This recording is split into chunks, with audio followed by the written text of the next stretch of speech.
देखिए टॉपिक है force applied by pulley on clamp.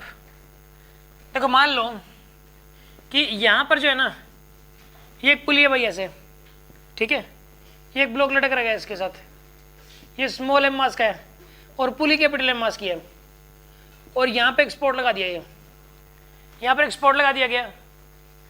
पुली का मास है कैपिटल एम, ब्लॉक का मास स्मॉल एम। आपको ये बताना ये क्लैंप है, ये जो ना जिसके स्पोर्ट में लटकी हुई है ये क्लैंप है।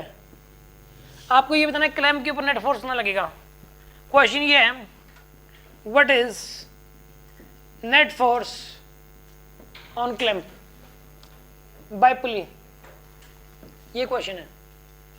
इसमें एक तो बात यह है कि पुली का मास दे रखा है, यहाँ पे पुली का मास दे रखा है कैपिटल एम और ब्लॉक का मास स्मॉल एम, और एक क्लैंप है। पुली का मास कितना है यहाँ पे कैपिटल एम, ब्लॉक का मास कितना है स्मॉल एम, ठीक है ना। ये बताना है कि पुली जो है ना वो क्लैंप पे कितना फोर्स लगाएगी, जो पुली है वो क्लैंप पे कितना फोर्स लगाएगी।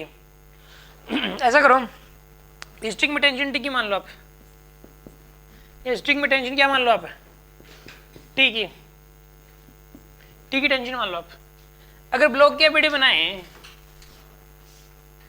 ब्लॉक तो क्या होगा बताइए, ऊपर क्या लगेगा टी, नीचे क्या लगेगा mg, ऊपर क्या लगेगा टी, नीचे क्या लगेगा mg। तो t इक्वल टू क्या आएगा यहाँ पे mg आएगा, t is equal to mg हो जाएगा, ठीक है ना, t इक्वल टू mg। अच्छा आप सुनो, अगर पुली की एबीडी बनाओगे आप, पुली की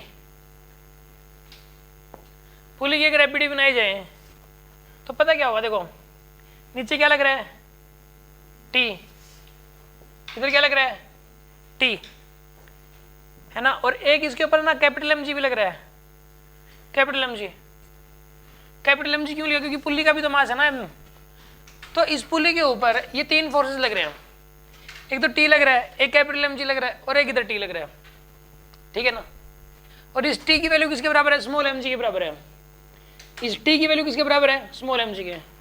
तो पुली के ऊपर देखा जाए तो पुली के ऊपर ऑन पुली इस तरफ एक फोर्स लगा टी का, यानी कि एम जी का, स्मॉल एम जी का, और एक इस तरफ फोर्स लगा small M G plus capital M G का, ये लगा। तो जो पुली पे नेट फोर्स जो लगेगा ना वही क्लैंप पे लगेगा। पुली के ऊपर जो पुली तो रेस्ट में है, तो यहाँ पे पुली पे जितना नेट फोर्स लगा है स्ट्रिंग की वजह से या खुद के वेट की वजह से जो नेट फोर्स लगा है वो क्लैंप पे पड़ेगा as it is net force, और उतना ही नेट फोर्स क्लैंप पुली को देगा ताकि नेट पुली पे जीरो हो जाए।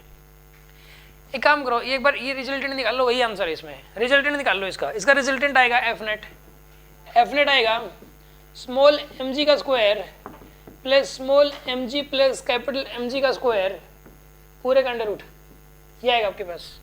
स्मॉल एम जी का स्क्वायर प्लस में small M G plus capital M G का स्क्वायर, यही है नेट फोर्स, ठीक है ना, ये आंसर आएगा इसका। याद रखिए आप कि अगर एक पुली क्लैंप से लगी हुई हो, ठीक है ना, तो क्लैंप के ऊपर वो कितना नेट फोर्स लगाती है उसका आंसर ये है, ठीक है ना।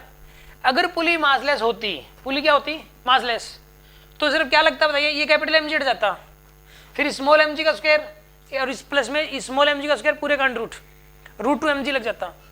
लेकिन अभी कैपिटल एम जी भी है क्योंकि खुद का पेट भी है। ये किसी के मन में कोई डाउट है, कोई शक?